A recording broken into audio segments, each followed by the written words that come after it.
As predicted, the prices have come down. So we're talking about the ones with the open book headstocks, rosewood or ebony fingerboards, and salty price tags.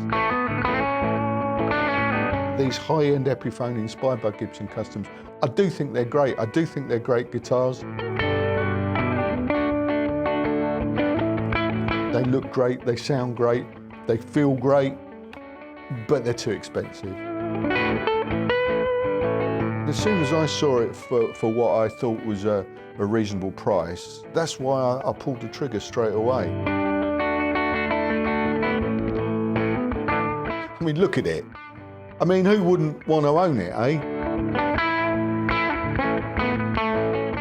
You could win it, so stick around, I'll tell you more in a minute.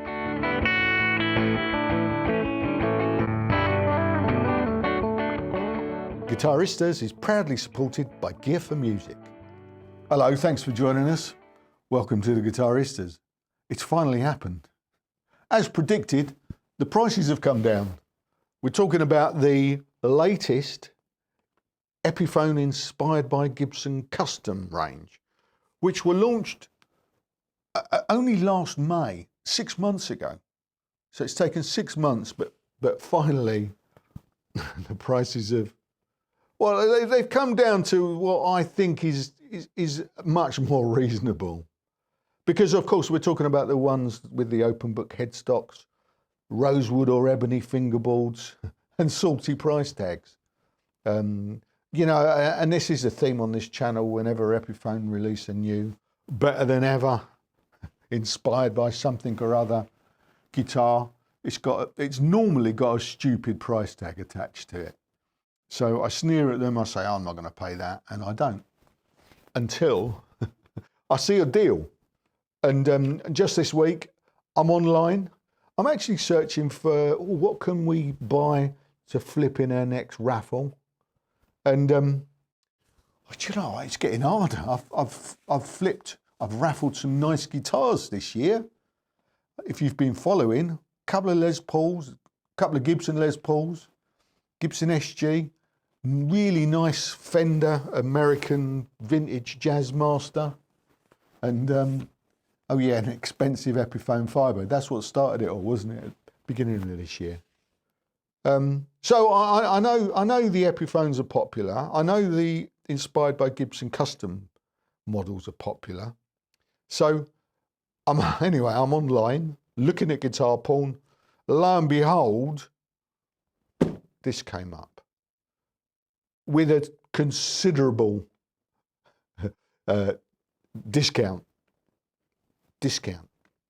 decrease in price from the original price tag, which was the original price tag. Shall I show you what it is? Do you know what it is? I think I've teased you on the thumbnail. Originally, £1,379.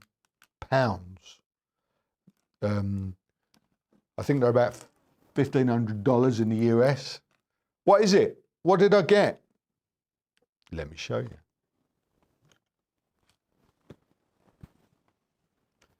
It had to be, eventually.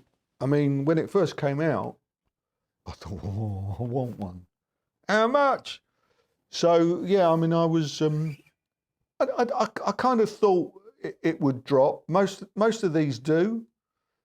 Occasionally, some of the artist models don't. Most of them do. You know, everyone gets really excited. I get excited. Most people get excited when, you know, these new Noel Gallagher. There's a new one, isn't there? The Les Paul with P90s. Looks nice. Sold out. I couldn't even think about getting that anyway. But his what am I doing? I'm waffling, aren't I? I'll stop in a minute. His Sheraton, that's discounted now. There was a lot of excitement when that came out. I'm sorry if you paid full price. They're going for big discounts at the moment, as are a lot of other Epiphones, including this one. That's the point, isn't it? £1,379 was the, I think that was the original price. I paid £1,031. Big discount, It's $1,000. I'm having it. It looks good, doesn't it? And it gives me a chance to, to properly review a guitar that I should love. Open book headstock, Gibson custom bucker pickups, ebony fingerboard, $1,000. It sounds like it's worth it, doesn't it? Well, we're going to find out. We're going to review it today. But before I do that, before I get into that, I wanted to talk about, let's put that back in there for a second. I wanted to talk about current discounts on offer. There's a bunch. A lot of these are from Gear for Music. They tend to be the cheapest, or as cheap as anybody else in the UK. I don't think there are many discounts in the US. Sorry about that, chaps. Don't know why that is. But in the UK, yeah, 63 SG Custom, £1,031. The 59 Les Pauls, they're selling for $999. So it's a couple of £100 off, I think. Les Paul Custom, $991. Gear for Music have got it for. That's a pretty good deal. I think they were at least 12. I think they might have been more than that. But yeah, some good deals out there. And this one caught my eye. The 64 SG, Gear for Music got it for $899. That was the guitar that I think a lot of people were saying that was way too expensive, that one. It was at $1199 when it was released. $899. That seemed like a good enough price for me to pull the trigger. So I got one of them as well. I thought we'd make it interesting. I'm going to flip both of these guitars in a raffle. First and second prize. First prize will be the SG Custom. Second prize will be this. I'm just going to put that down for a second while I carry on blathering. It's a bittersweet because I really like both of these guitars. Spoiler alert, I've been playing them at home. I really like them. I mean, especially the 63 Custom. Why wouldn't you? But anyway, needs must. We've got to keep the circle of guitars going, haven't we? So these will be going in a raffle. Stick around till the end and I'll tell you how you can win them. Oh yeah, the other thing was, annoyingly, a couple of days after I got this one, I saw Anderton's had got one for $799. I think they had one left today. I don't suppose that'll still be there. Buggers. So there you go. Some good discounts. What we're going to do today is review the 63 Custom. Next week we're going to review this one, and I'm going to compare it to a Gibson. A Gibson. Yeah, a Gibson. I'll show you what it is next week. But yeah, let's get on with it. Stop blathering. Timestamps are in the description box. You could skip forward to here. You've probably done that already, haven't you? Yeah. If you've got a little bit of time on your hands, go and put the kettle on and come back, because it's gonna be at least another half hour, and we're gonna hear the 63 Custom. We're gonna take it apart. We're gonna review it, do all the weights and measures, get under those Gibson custom bucker pickups, see what's going on under there. All the good stuff, yeah. So let's get on with it. Right, so this is the one that we're going to review today. Sorry to confuse you by throwing in the other guitar into the mix. That's next week. This week is this one. The 63 SG Les Paul Custom, because it says Les Paul there and it says Les Paul on the truss rod cover. Because 63 was that transition year, wasn't it? When they were still putting the name Les Paul on SG-shaped guitars. And this is one of them. I'm not sure how long it lasted after 63. But this actual model, you know, the 3 pickup, the white SG Custom, is known as the Les Paul Custom, is well known as the Les Paul Custom. So, yeah, that's my explanation. Looks good though, doesn't it? Let's get into it. Let's get into some specs. Mahogany body. They tell us that it's got 2 pieces with a center seam, and it's got a mahogany set neck with a long neck tenon, they tell us. We'll have a look at that when we take the pickups out in a minute. Before we go any further, let's see what it weighs. Here we go. £7 11 ounces, which is 3.48 kilos. So not bad. Yeah, not an especially light guitar, but there's a lot of hardware going on there to add to that weight. So yeah, well under £8 is a sort of decent weight for a guitar, isn't it? So the neck, they say, is a slim taper. We should probably talk about the finish before anything else. It's a poly finish, but it's got the, inspired by Gibson custom, VOS finish. So it's kind of it's sort of a rubbed finish, slightly rubbed finish, got a bit of a sheen to it, but not as, you know, hard gloss as they normally are. It sort of feels like it might be a thinner kind of finish. It's certainly nice, and I was imagining it had a bit of a smell to it when I got it out of the case. It was probably the case, but it's a nice looking guitar. And the big deal, of course, is that it's got an ebony fingerboard. Look at that. We'll have a closer look at that in a second. 12-inch radius, medium jumbo frets. Let's get the strings off and have a closer look. Here you go. Feast your eyes on that ebony board. Here's a couple of close-ups for you. Mother of pearl inlays, and you'll note that these are square as opposed to the normal shape that Gibsons have. I don't know what it's called. I'll show you. Yeah, that shape. Someone tell me what that shape's called. And on the custom, they go all the way up to the first fret as well, which kind of gives the impression, I always think of it being longer. A lot of people say SGs have long necks, don't they? They don't have long necks. It's exactly the same length as Les Pauls and other guitars.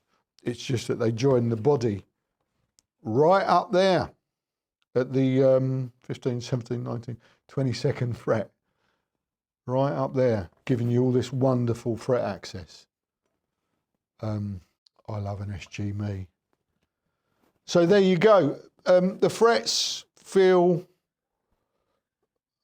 do you know what I mean?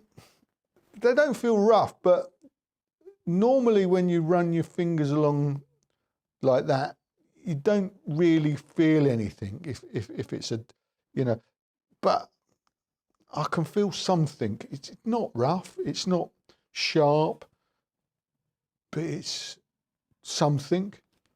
Here's a close-up for you so you can see what's going on there. They say that it's a rolled edge.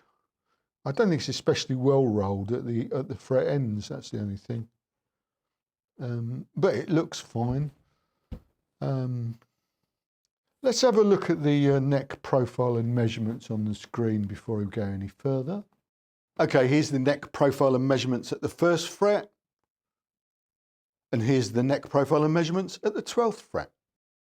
There you go. They call it a slim taper. I would call it a medium slim taper. It's not as slim as some SGs that I own. So yeah, it's not slim. It's not chunky. Medium slim. That's what I'm saying. Now, while I'm got it in that position, I can feel there's a little bit of a recess on where the binding doesn't fit properly, if you like, or the paint it's not been finished as well as you might expect. It's not a biggie, you know, but I'll show a close up of that. It's not brilliant, you know, for £1,379. You'd think you don't want it, do you? You don't want to be able to criticise any QC. The only other thing I think I've noticed is got a bit of roughness on the fingerboard there. There you go. I'll drop in a shot of that as well. It's just not been finished especially well, which is it's disappointing, isn't it? Really, more than anything. Doesn't make any difference. Still a lovely looking guitar. Still plays as it plays and sounds as it sounds, but put a premium price on it, do a premium job. That's our motto. Anyway, moving on. It's got an open book headstock. There you go. Nice proper inlay. As I say, I'm adjusting to the open book headstock with the Epiphone logo. It looks, for some reason, with the custom diamond on there, whatever you call it, it looks pretty smart. So yeah, Grover Rotomatic tuners, 18:1 ratio. And it's got a Graphtec nut, incidentally. So that's the end. Let's move down to the business end, depending where you do your business. And it's got this thing, isn't it? It's got the Maestro vibrola, which that just slides on. Oh, yeah, I've loosened it, so I'm gonna get it off. There you go. That literally just slots onto that and pulls. And because the tension's all on the pulling it up, these tend to be really stable tuning wise, because all it's doing is it's just kind of vibrating the string a little bit rather than stretching it. Yeah, rather than stretching it. It doesn't really stretch the string, it just kind of wobbles it a little bit. So they're pretty good. Let's have a look at the ABR1 style Tune-o-matic, the smaller one. It's got a retainer spring on there, giving it the kind of the vintage correctness. Oh, it's got this kind of the thumb wheel adjusters, same as the vintage ones, where it's just the thumb wheel that moves to adjust the height. These are screwed into little bushings that go into the body. The original one would have gone directly into the body wood, but that's cool. That's all cool. That's all looks nice. Let's unscrew this bugger and just have a closer look.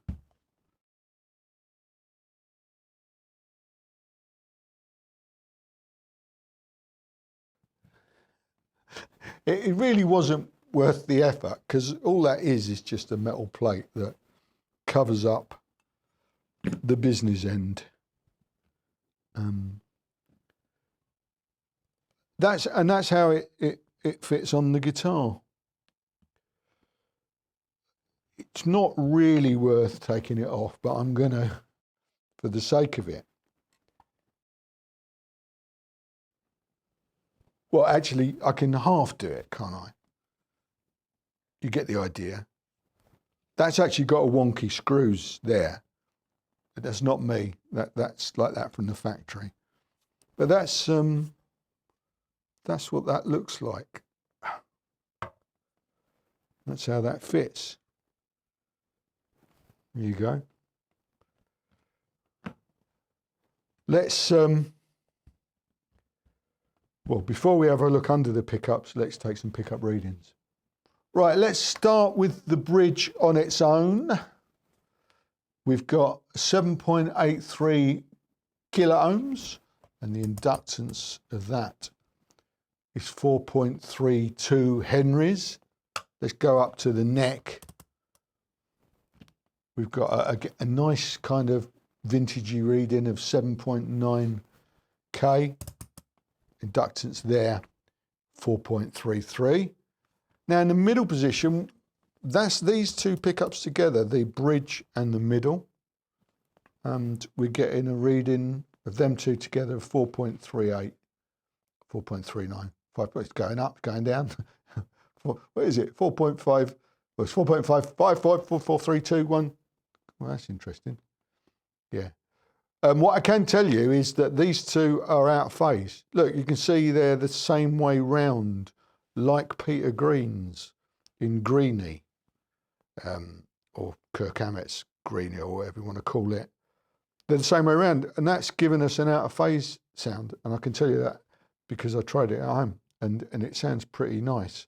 So we'll have a listen to that in a second. There you go, that's that. Let's have a look under here.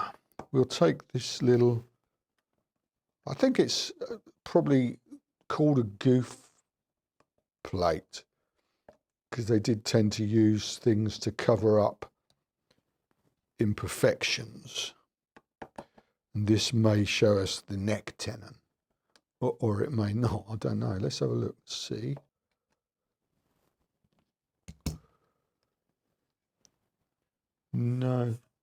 No, but it does show. Ooh. So that certainly has hidden imperfections there. It's a bit weird, that. Okay. Let's go a little bit further.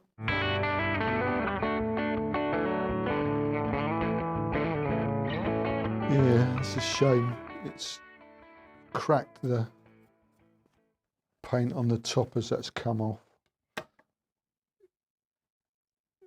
It'll hide it, of course, when you put it back on, but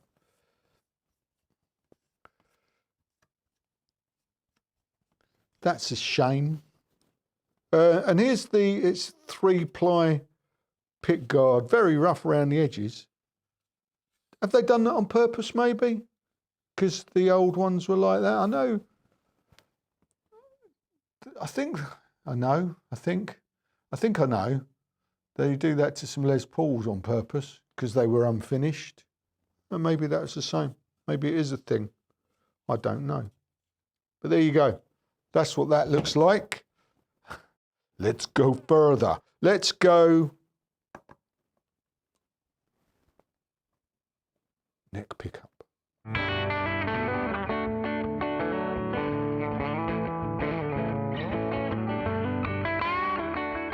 Right. Now let's see what's under here. I wonder if there's going to be enough cable to flip them. And I just need to remember what round they are as well. That was that way. So you can see long neck tenon goes down to there. A little bit of excess wood there hasn't been got rid of, but there you go. It's not important, is it? Because it's hidden by the pickup. It says 61R. 61R. 63, isn't it? I don't know what that means. Anyway, there you go. And the pickup, it's got its pattern applied for sticker on the bottom. And that's doing nothing there, is it? It says custom bucker. 131074, 25th of the 2nd, 25. Right. Now, what's interesting here? Can I pull that up?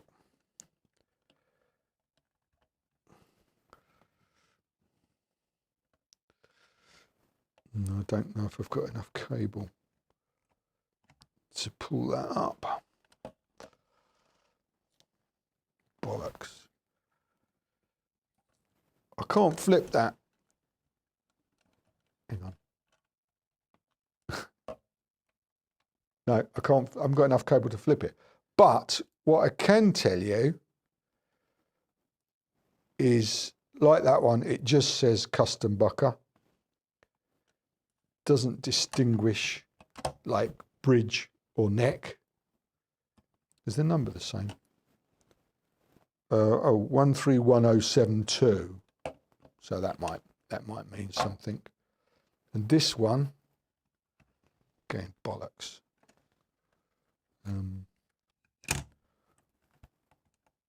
No cable. Yes, sir. Custom bucker. 131074. So that's the same number as that one. So that might mean they're different to that one. Yeah, I don't know. There you go. These are the famous sought after Gibson custom buckers that you all lust after. Right, before I flip it over, gold top hat reflector knobs with thumb bleeders. 3-way switchcraft switch, switchcraft jack as well. And it's all obviously gold hardware. I'm sure you noticed that already, but I didn't mention it. Let's have a look in the control cavity. We're told that they're CTS pots, and we can see that as well. There'll be 500k pots. Mallory capacitors, that's what they call them. That's it. All good stuff. All hand wired. As I say, switchcraft, so good quality stuff. Right, okay, got a lot of stuff to screw back on, put it back together, and then we'll plug it in and see what it sounds like. See you in a minute. Right, here we are.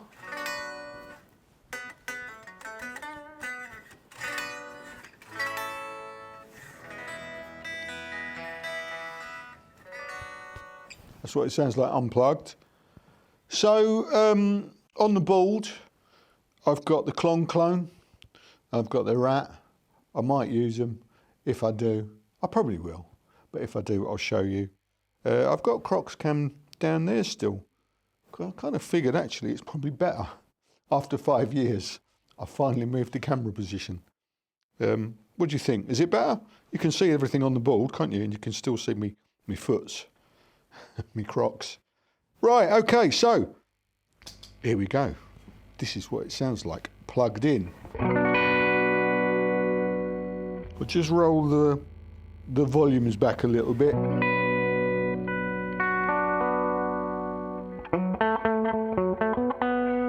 That's the bridge.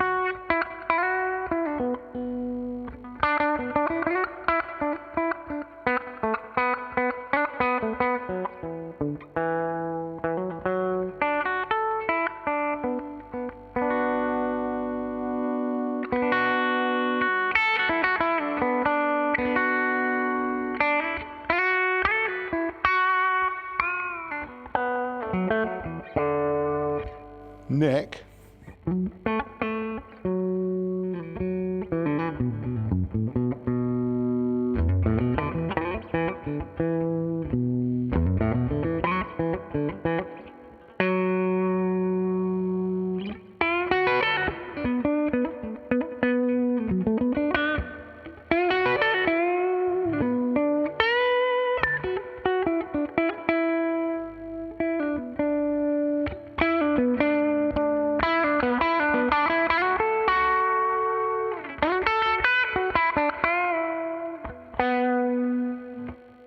So no pedals. There's a bit of a buzz today. I'm not sure why that is. It may be the guitar. Let me just test that out while I mention it. Hang on.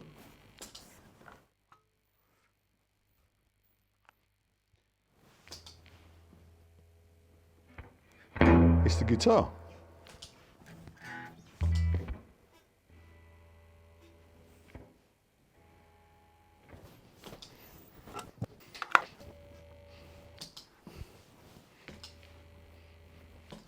It's interesting, isn't it? Okay, so it's got a bit of an earth loop or something going on. It's probably got something to do with the pickup configuration, isn't it? Let's get back to it. It's like with P90s, you don't really notice it once you're playing anyway. So.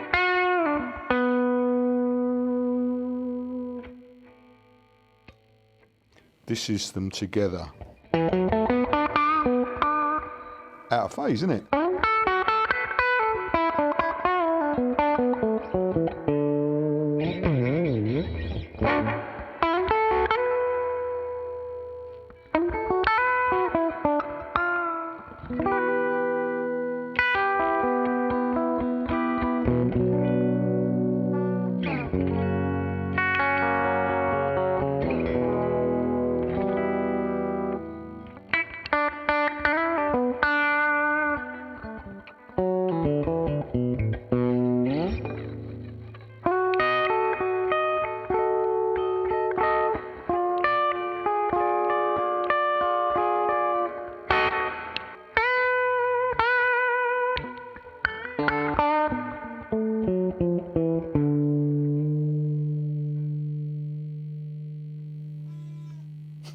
my chair squeaking?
I do get a bit bored with doing that.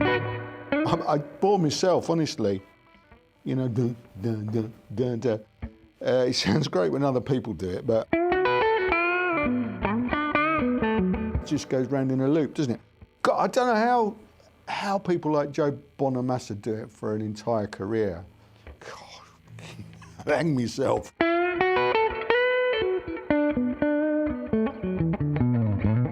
Admittedly, he does it a little bit better than I do. So, it's always been nice to experiment with different amps. I'm not sure that the Princeton's great for this. It's a little bit sterile. Well, that sounds all right. But the neck, I'm just saying what I'm hearing at the moment, what I'm feeling at the moment. I'm feeling I need to give it that.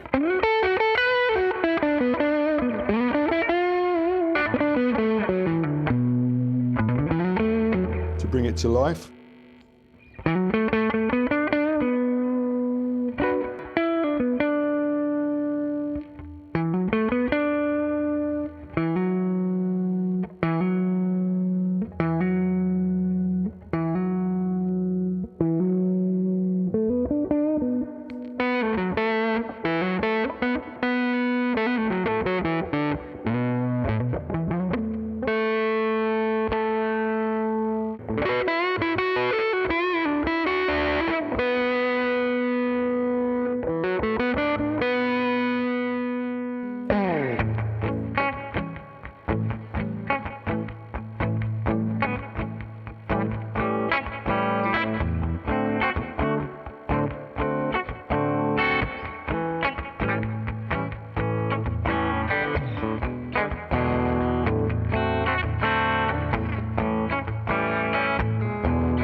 There you go, a little bit more bluesy bollocks there, just to reinforce what this guitar inspires, I suppose.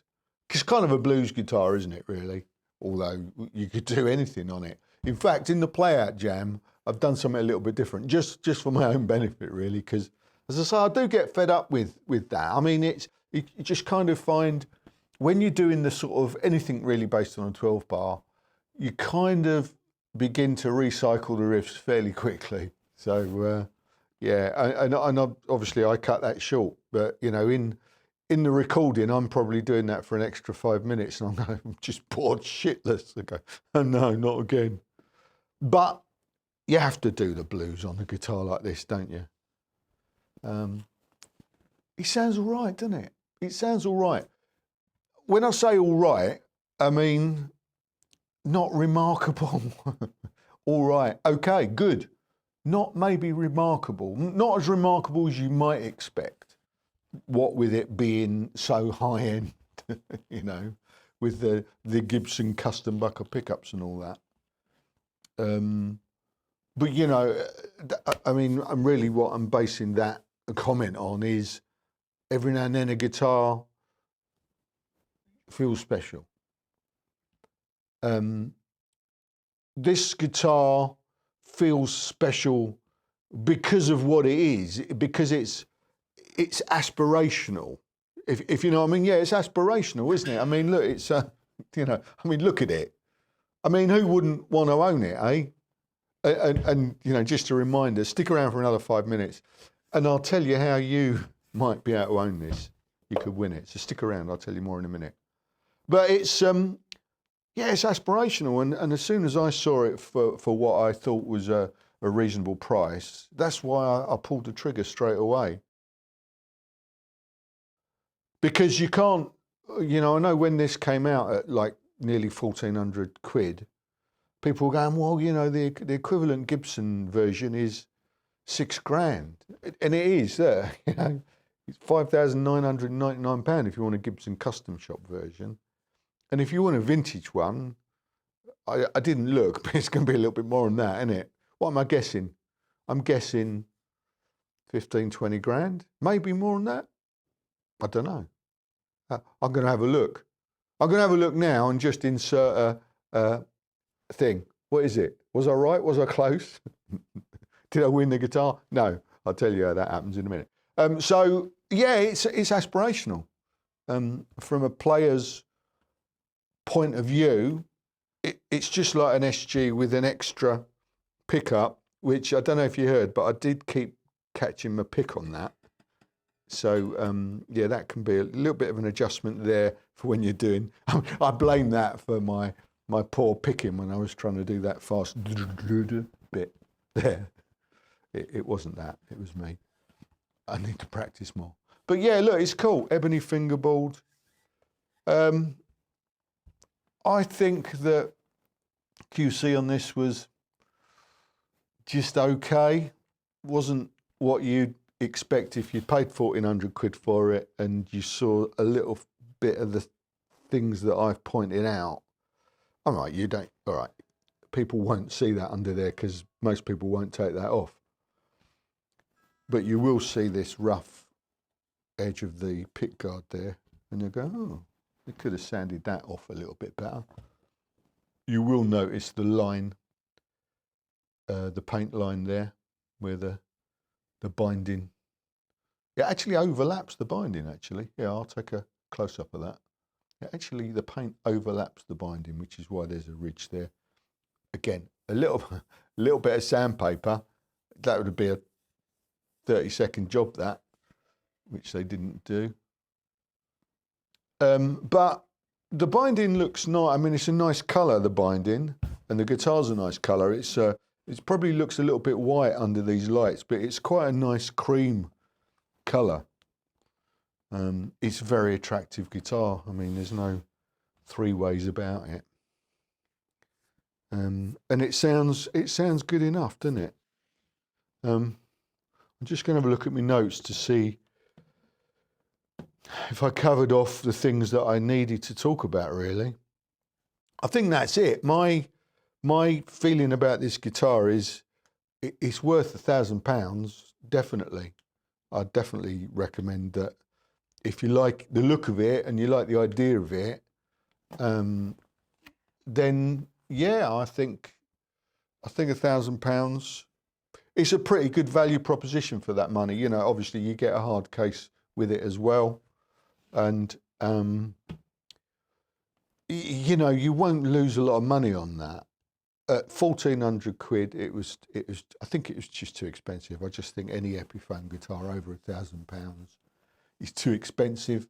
I think this is kind of like a high-end one for £1,000. I think, yeah, good enough value proposition. The other ones, like the one we're going to review next week, this one, the 64, not quite as fancy. At well, what did I pay? I paid $899, but I'm thinking $799 is about the right price for this one. That's my thing, really. I think that these high-end Epiphone inspired by Gibson Customs, I do think they're great. I do think they're great guitars. They look great. They sound great. They feel great.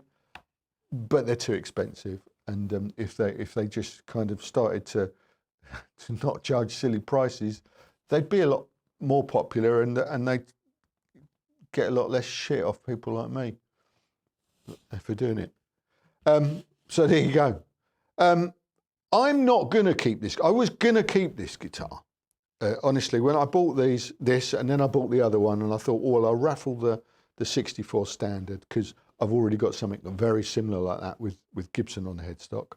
But I thought, yeah, I'll keep this one. But the truth of the matter is I can't afford to. I just really can't afford to. YouTube ad revenue, I don't know if you've seen other people talking about it, but the YouTube ad revenue has taken a dive this year. Since April this year, they stopped counting views from ad blockers, okay? So everything's down. Views are down, revenue's down, and we're scratching around for to make a living. I'm very lucky that I've got support from all the members over on the TV channel, and I've got a bit of sponsorship from Gear for Music, which I've had this year, which has basically kept me just about earning a living wage, but that doesn't allow excess funds for buying guitars. So that's why I've been running the raffles this year. That's my answer. Because I don't want to take paid reviews on this channel. People offer me stuff all the time. They go, you know, can we pay you to review this? I won't do it, okay? I need to have skin in the game. I bought this guitar. Although I bought it from Gear for Music, who are sponsors, you know, as you can see, I can sort of be honest about it, you know. There's no hidden agenda on this channel. It's authentic. I need it to stay authentic. So, yeah, I came up with this thing where I raffle off guitars. This is, I think it might be the 7th one. It's live now. You can buy a ticket for this. It's £5. That money goes to support this channel. 10% of that goes to charity, which on this occasion is cancer research. And that's all I can tell you. This is first prize. And this is second prize. I'm going to review this next week, and I'm going to compare this with my Gibson version, SG Faded. Some reason they call this a 61 and that a 64. We're going to do a comparison. So that's it. You've got 2 chances of winning, this one or that one. Link to the raffle, which is live now on the raffle.com site, is in the description box. So if you fancy a punt, fancy supporting the channel, thank you, and good luck. Raffles drawn on Sunday, the 16th of November at 8 o'clock in the evening, GMT, Greenwich Mean Time, here in the UK. And yeah, you'll be able to follow that on the site. And if you win, I'll reach out to you and let you know. Happy days, eh? There you go. That's all for this week. Come back next week and let's find out what the standard version of the Epiphone inspired by Gibson custom 64 SG's like. And I'm going to take this home and enjoy playing it for another week because I do like it a lot. And I wish I could keep it really, but I can't. So there you go. Come back next week, same time, same place, and let's do it all again. All right, cheers for now. Ta-da.